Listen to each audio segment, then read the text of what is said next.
Merci d'être venus aussi nombreux et nombreuses à Breteuil. J'espérais bien qu'on allait remplir la salle. Tout le monde est assis, ça va.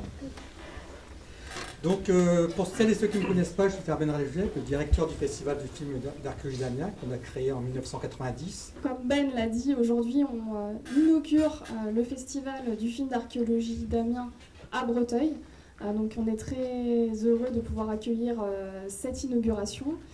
Qui a été donc porté, c'est un travail qui a été mené par le musée archéologique de l'Oise et par le service archéologique de la communauté de communes de l'Oise-Picarde. À chaque édition du festival, on change de département pour faire ce lancement du festival avec systématiquement un film en avant-première et on choisit un jury du court-métrage parmi les élèves du département.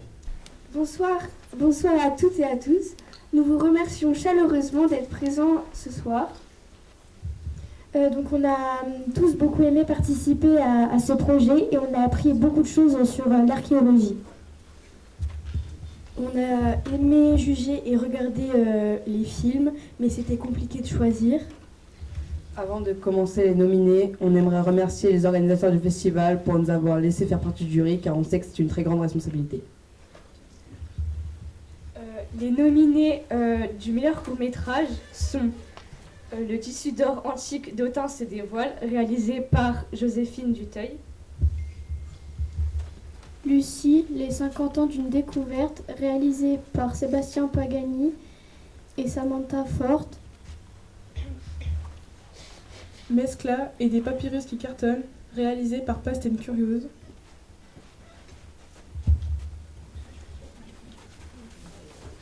Le prix Boucher de Perte qui récompense le meilleur court-métrage est attribué à Mescla et des papyrus qui cartonnent, réalisé et produit par Past & Curious.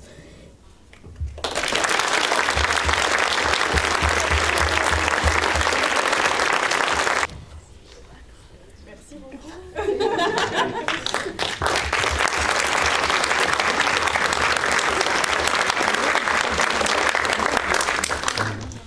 Bonsoir à toutes et à tous. Nous sommes très honorés d'être ici ce soir et très honorés aussi d'avoir reçu ce prix. Merci beaucoup de nous l'avoir attribué. Nous, c'est vrai que c'est un peu particulier parce qu'on est archéologue et pas professionnel de l'audiovisuel. Donc on est d'autant plus touchés par cette récompense et voilà. Merci beaucoup pour votre choix.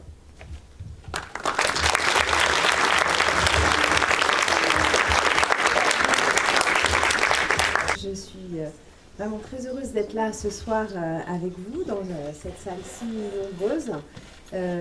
Merci au Festival d'archéologie de m'avoir invitée. Je suis Perrine Poubeau, je travaille à France Télévisions dans l'unité documentaire.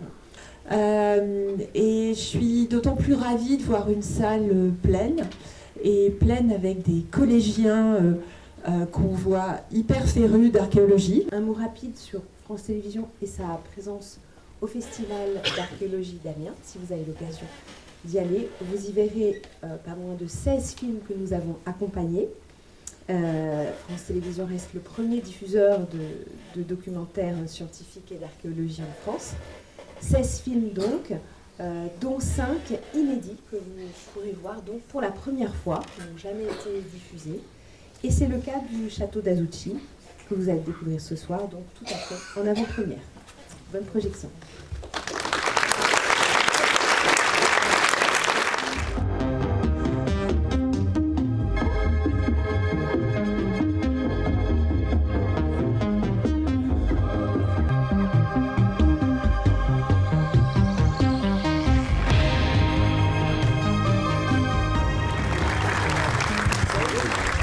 Le réalisateur qui va faire son entrée.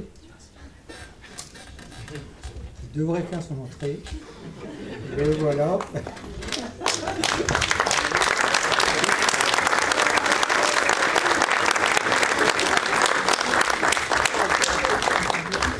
Bonsoir.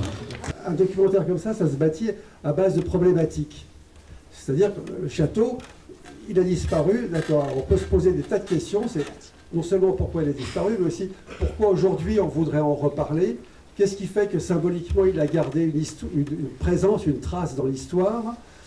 Quels sont les éléments qui permettent aujourd'hui d'en donner une idée, une image. Qu'est-ce qui sur le terrain reste d'accessible et de signifiant par rapport à son état ancien. Donc tout ça sont les questions, sont les grandes problématiques. Et puis ensuite, ces problématiques, on les explore les unes après les autres. On essaie de trouver les éléments qui permettent d'y répondre, plus ou moins. Puis à partir de là, moi j'essaye de construire un récit. On s'est intéressé aussi à la manière dont ici aussi on pouvait raconter l'histoire du Japon. Et par exemple, tout ce qui concerne les armures, les samouraïs, bon, on s'est tourné vers le musée des armées et Elisabeth pour ça. Je vous invite toutes et tous à nous rejoindre pour un pot de l'amitié qui se situe juste en dessous de nos pieds.